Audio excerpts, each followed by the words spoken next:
must be the trick-or-treaters. Trick or treat! Happy Halloween, kids! I got a bunch of delicious candy right here. I see you looking at them goodies. Famously. Oh, super duper divorce. You can't imagine what it's like wanting to eat about half of this bowl of candy you're saving for tomorrow's trick-or-treaters. Well, hell, I can't imagine not wanting to eat it all.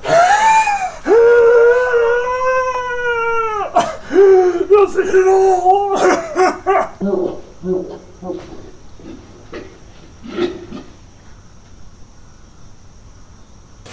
Oh, no! Hold on 1 second. What about Grandpa Corn Miser?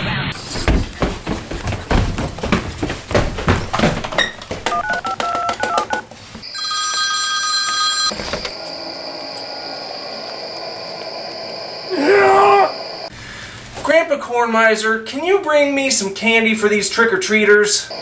Yeah.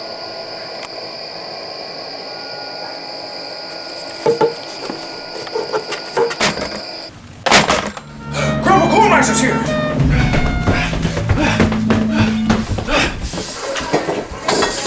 Hey, here comes Grandpa Corn Miser!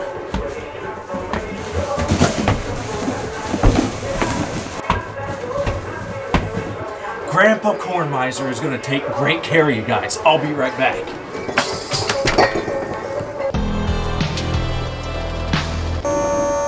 You boys like candy corn?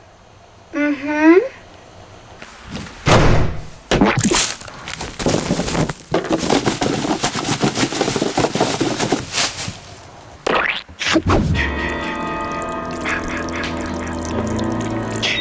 Here's your fresh candy corn. Wait, yeah, I almost forgot the mustard.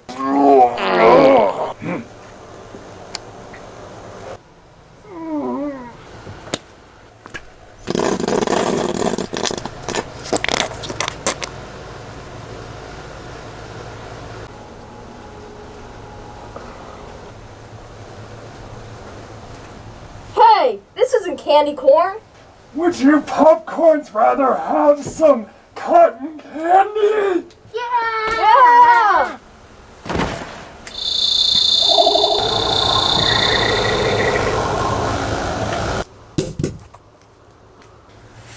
Would you like some cotton candy too?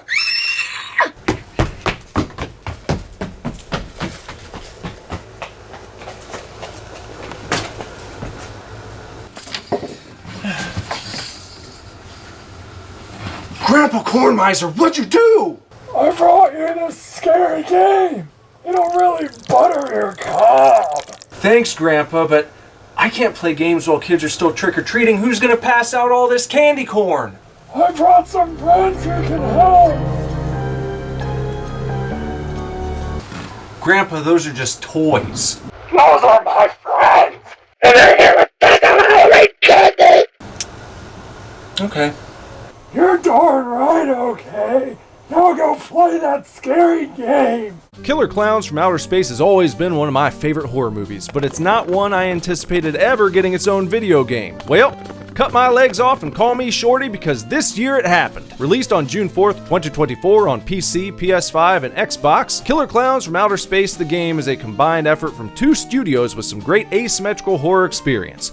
The first is Colombian developer TerraVision Games, who worked with Gun Media on the Texas Chainsaw Massacre. The second is Illphonic, known also for their work on Friday the 13th, Predator Hunting Grounds, and Ghostbusters Spirits Unleashed. So what does all that asymmetrical horror pedigree mean for Killer Klowns? Well, it's a bit of a mixed bag. Let me get the bad news out of the way first. Much to my dismay, this game seems to be on life support. I take no pleasure in saying that because I've had a lot of fun playing it. Each time I fire it up, however, I get the feeling that I'm one day closer to the dreaded sunset announcement. When I first began playing, finding a match was instant. Over time though, in little increments, the wait has increased. And while not totally representative of the entire player base, when I was recording this video around Halloween of 2024, the number of players on PC was only 83, with a 30-day average at 40, which was down 25% over the previous month. Now, maybe the players who are left across all platforms number in the hundreds, and maybe they'll stick around long enough to see some updates that bring back lapsed players and attract a new wave of paying customers. There's also the possibility of the game going free to play and surging in popularity after that. In any event, if you haven't played this game, you're probably wondering what it's all about. Simply put, it's 3 clowns versus 7 humans with a 15-minute time limit. If you're playing as a clown, your goal is to either kill all the humans or eliminate them via Clownpocalypse, a sweeping wave of pink cotton candy death that engulfs the entire map, taking out all humans in its path. The Clownpocalypse occurs on its own at the end of 15 minutes, but it can also be triggered early if all 4 lackey generator machines across the map are fully stocked with cotton candy cocoons. Also, can you guess what lackey generators do? They generate lackeys, of course, which will wander around and bring stray cocoons near the generators, making it more convenient for clown players to quickly stock up those machines. Lackeys can also accost humans by jumping on their backs and alerting the clowns to their location. And once a clown has spotted a human, the real fun begins, as there are plenty of different weapons that can be used to terrorize one's prey. There are movie-accurate armaments like the cotton candy ray gun and popcorn bazooka, as well as in-game originals like the gobstopper flail and bounce caster, among others. The main difference between any of the weapons you use, however, will be this. Will you go for a kill, or will you attempt to entomb your victim in a cotton candy cocoon? If the answer is kill, yeah, you could always bludgeon your prey to death, but it's much more fun to utilize one of the many clown-talities, like a fatality in Mortal Kombat, but delivered by a killer clown. And if you're just looking to add another human to one of your lackey generators, the cotton candy meter that pops up when using a cotton candy-based weapon will tell you how close you are to capturing them. It will also warn you if you're getting too close to overheating your weapon, which could leave you vulnerable to human attacks. Speaking of human attacks, let's look at a few. While being hunted, your best bet is probably to remain undetected as you attempt to escape, but eventually you will face off against a clown or 2 or 3, and knowing how to handle yourself and stay calm is key. For instance, picking up a sharp object like a knife, fire poker, or axe will not only give you the ability to kill a downed clown by easily popping its nose, but it also provides you with a lifeline in the case that you find yourself wrapped in cotton candy. Those sharp weapons are your get out of jail free card. So, if you see one, noticeable by the red highlight, pick it up and keep it on you until you need it. And here's a pro tip. Don't run around wielding a sharp object. If a clown sees that you're holding an item which will allow you to escape a cocoon, he's much more likely to just kill you on the spot. It's better to be cotton candied so you have a chance to be rescued by one of your teammates. Keep those special items a secret and use them at the right time. When is the right time? Well, anytime you feel yourself moving closer to the goal of escaping the map you're on. If I could point to any match I've played that demonstrates the perfect human player timing, it'd be a game from just a few days ago where I used a fire poker to escape being hooked up to a lackey generator with 25 seconds left, ran halfway across the map to escape via the Terenzi Brothers ice cream truck as the Clownpocalypse was happening. Easily the closest call I've had while playing this game. And the Terenzi Brothers escape is definitely the hardest to pull off. It requires some degree of luck, as their ice cream truck will spawn at a random unused exit within the last 30 seconds of a game. If you're close by, great, because unlike other exits that require skill checks, such as clearing cotton candy, destroying wooden barriers, installing spark plugs, pouring gasoline, or entering key codes, the Terenzi's truck just requires that you make your way to their location before the Clownpocalypse sweeps you up. As for those other means of egress, each map has a bridge, boat, portal, and bomb shelter, but they're limited in the number of players they can save. It's not like all 7 players hop on a boat and throw up the old deuces. If an exit's all used up, as it were, then you better get moving on finding another way out. If you feel like clowning around, you can always go clown hunting, which, if successful, will keep any clown you kill off the map for a limited time. Doing so can make it easier to focus on exploration and finding key items, but even if you kill all 3 clowns in quick succession, it won't end the round early the way clowns can if they eliminate all human players. And in the case that you are eliminated as a human, don't give up. There are many games you can play while you wait for the next round. around. These aren't just mindless time wasters either. Success at a minigame will reward you with a random item that you can either store in your personal inventory or give to another player on your team who's still alive. And why would you care? Besides it being the nice thing to do, keeping other players alive increases the likelihood of them using the resurrection machine, which has the power once a round to restore life to human players who've been killed. So do the right thing and help your bros, even if you're really just being selfish.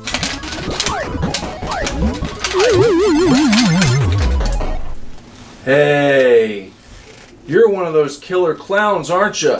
Say, I don't like you guys very much. Just look what Grandpa Cornmiser did to that poor trick-or-treater after he got that cotton candy gun from one of your friends.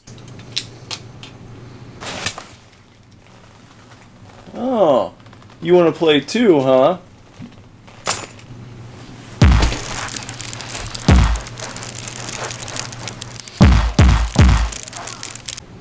Sorry about that, kiddo. No split-screen multiplayer on this game. Oh, did I make poor baby sad? What are you gonna do, knock my block off?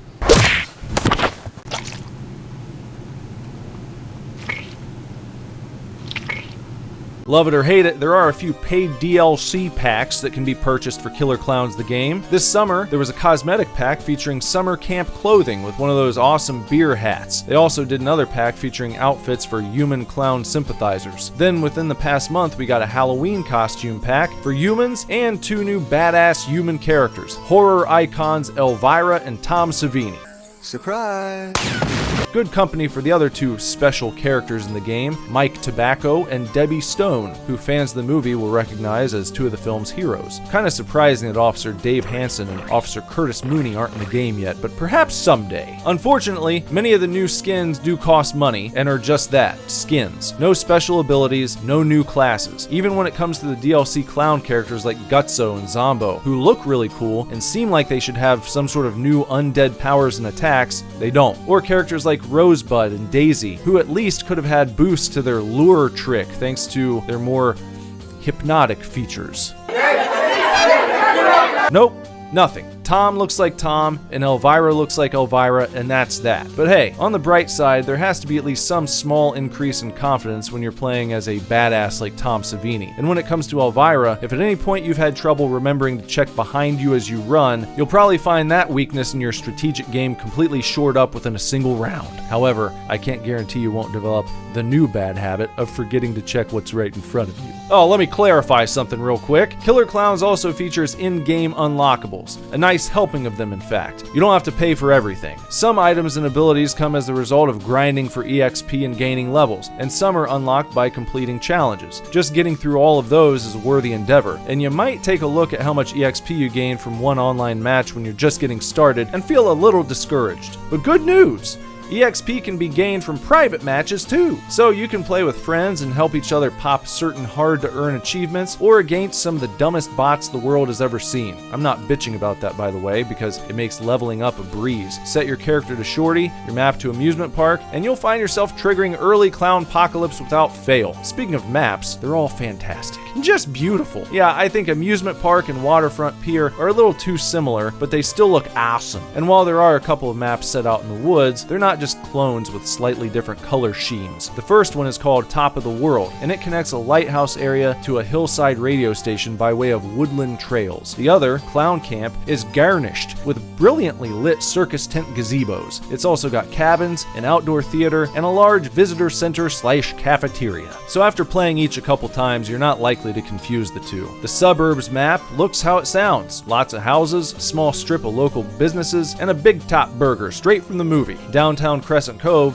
is a delight. I just wish you could go inside more of the buildings. And the newest map, Crescent Cove Mall, feels huge. With everything they've crammed in, I almost wonder if it could have been split into 2 separate maps. My real gripe here is that the second floor of the mall is inaccessible. That seems lame to me. Honestly, I'd gladly give up some of the sprawling outdoor real estate in exchange for the mall's second story. Oh well. Finally, if you're a lore whore and want to find out more about the Killer Klowns story, make sure you search inside every box, container, locker, cabinet, etc. throughout the game. And if you're lucky, you just might find a Clownspiracy tape every now and again. With these recordings in your possession, you'll know more about the world of Killer Klowns than the Kyoto brothers themselves. Let me sum up my thoughts like this. In the world of asymmetrical horror, it seems to be tough for anyone new to come in and compete with Dead by Daylight. They have so many characters and maps and events and features that they've built up over time. It really is impressive, and I do enjoy it, but just comparing gameplay alone, Killer Klowns throws a big steaming mud pie in Dead by Daylight's face. Killer Klowns is a faster game, it runs smoother, and I think the characters and environments are significantly more pleasing to look at. The gameplay itself feels more responsive, the skill check system doesn't take 5 minutes to complete a single task, and the controls just feel better. I've always felt like Dead by Daylight's a little clunky and rigid, and playing Klowns right after it really hammers that point home. But I'm not here to shill. The fact of the matter is that Killer Klowns is still $39.99 just for the basic version of the game, and $59.99 for the digital deluxe. All the while, there's a lot of uncertainty within the player base as to this game's future. I think an updated roadmap would be much appreciated at this juncture. It'd be nice for an official statement acknowledging the current lay of the land, the falling player count, the high price point compared to its competitors with more thriving communities, the lack of new game modes and player classes and abilities. As much as I love this game, these issues can't be ignored when you're asking people to pay AAA prices. Hopefully ideas and solutions are being worked out behind the scenes, but in my humble opinion, that conversation needs to be officially brought out into the open so the player base can be informed. Elsewise, I think enthusiasm, even among the biggest fans of this game, will continue to dwindle away until we all pack into one tiny clown car and drive off into the sunset to the next circus on the horizon. You win! Well, hey, another game from Grandpa Cornmiser. A Puppet Master game.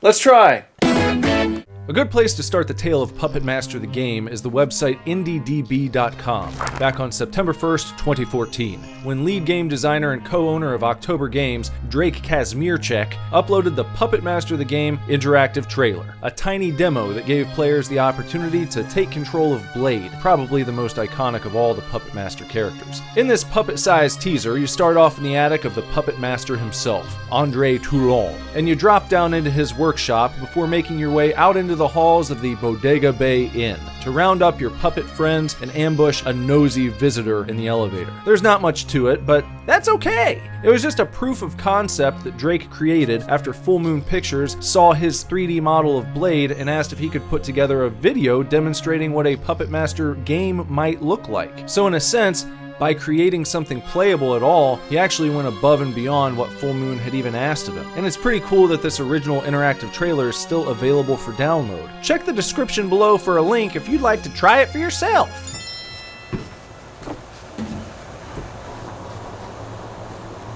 Let's take them all. Get out of here!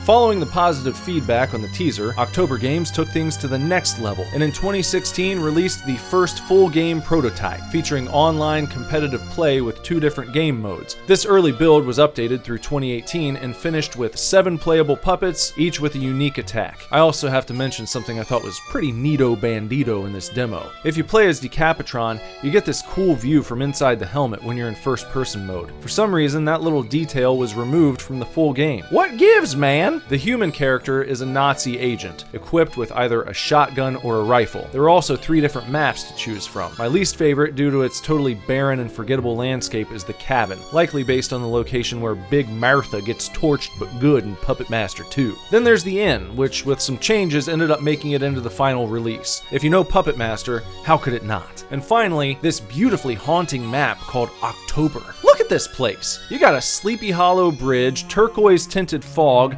warm glowing windows on the houses, and jack-o'-lanterns that bleed when they're shot? How in the absolute fuck did this map get left out of the full game? And on the full game, let's talk about it. Where the demo had just 3 maps, as of October 2024, the full game now has 5, 3 of which are at the Bodega Bay Inn. Those inn maps are 5th floor, attic, and Rick's Lab, which was featured prominently in my favorite Puppet Master films 4 and 5. The other two maps are Underworld, the home of Puppet Master 4 and 5's evil demon lord Sutek, and Arcadia, a toy warehouse built on the grave of a stillborn demon fetus. This map is unique in the Puppet Master game due to it being the only location not taken directly from a Puppet Master film. However, it is featured in another Full Moon series, Demonic Toys, which had a crossover film with Puppet Master back in 2004. And there's more than just Arcadia from the Demonic Toys films in this game. There are also 6 different Demonic Toys characters to play as: Baby Oopsie Daisy, Grizzly Teddy, Mr. Static, Zombie Toid, Jack Attack, and Monster Teddy. As for the playable puppets, there's Blade, Tunneler, Jester, Pinhead, Leech Woman, Torch, Six Shooter, and Decapitron. Additionally, Freak is a skin for Torch, and Tank is a skin for Decapitron. Both of those characters appeared in Curse of the Puppet Master, but I suppose they weren't important enough to get their own character slot in this game. There are 5 more options listed under the Totem category: Totem Warrior, Headhunter, Totem Ravager, Totem Sutek, and oddly, Mephisto, who was one of Andre Toulon's earliest puppets, and whose head was either reused for or inspired the design of Blade within the context of the story. Another strange choice in classification was to include Homunculus as a skin for the Totem Ravager, as he's another puppet-type character from Puppet Master 2, never connected to Sutek or his totems in any way that I saw throughout the film series. So why weren't these two listed as puppets? In the human category, you play as a Nazi agent, several of whom are seen trying to chase down Andre Toulon's life-giving serum throughout the series. You can also play as characters from the first film, Psychic Dana Hadley, or Psycho Neil Gallagher. There's Big Martha from Part 2, and I just love that one of her skins is called Hag. Watcher, 3 of these guys are Sutek's eyes and ears in Parts 4 and 5, and Susie, Rick's girlfriend in 4 and 5. Halloween sucks. Candy corn's stupid. Pumpkins are dumb. Look at these stupid lights. I hate spiders. What is this? Hair curlers and paint? Spiders aren't even this big. I've taken craps bigger than these pumpkins. This light isn't even on.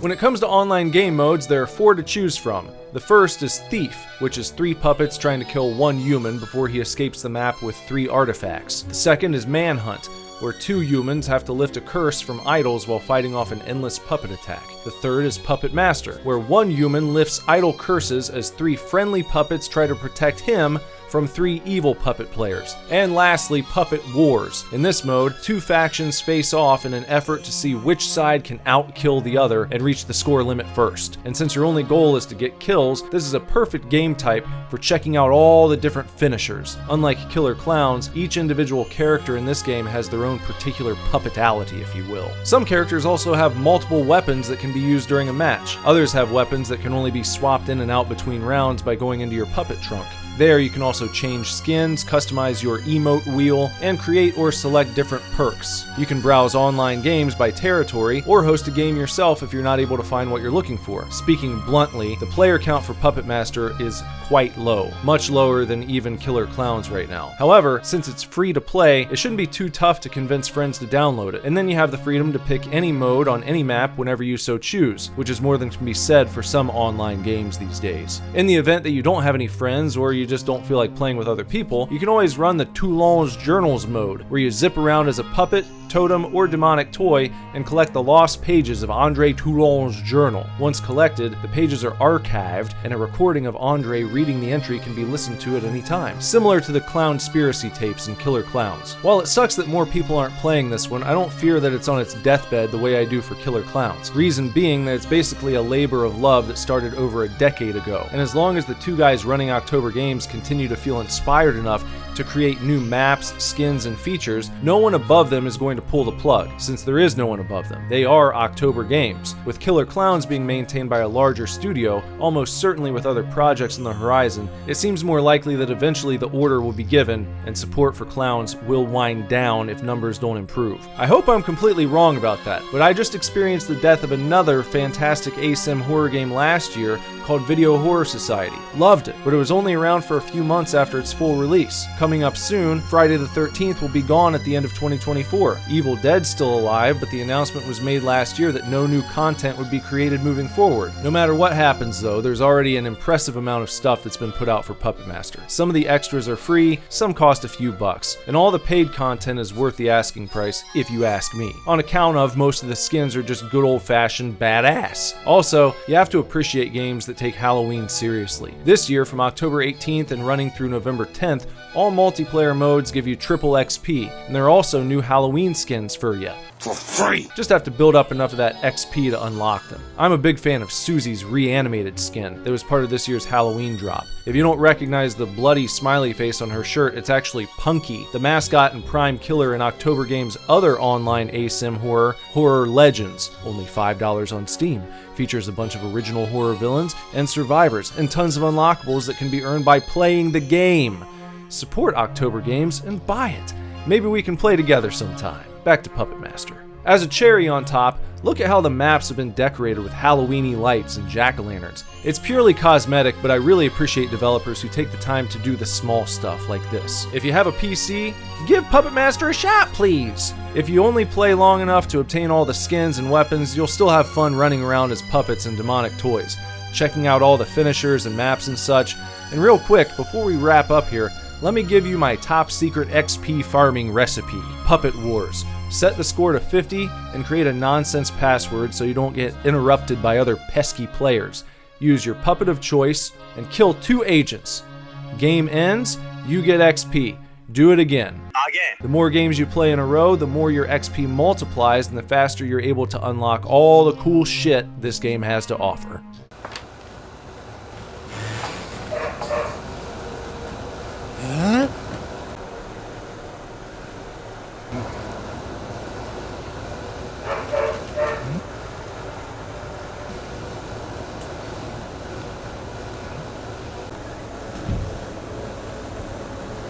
Hey, Grandpa. Your friends did a great job.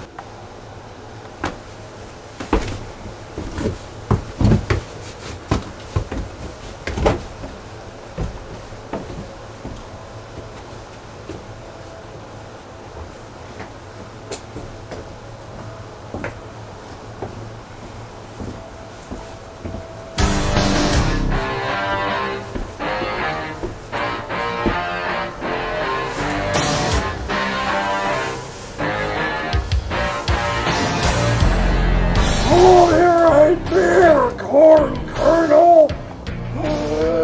This circus ain't big enough for the 2 of us.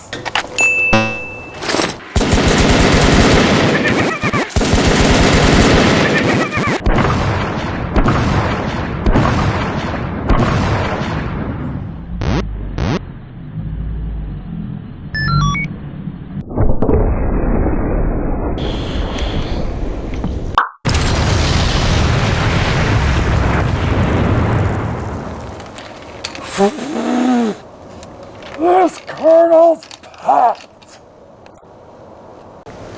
Super-de-doo! Haliboo! To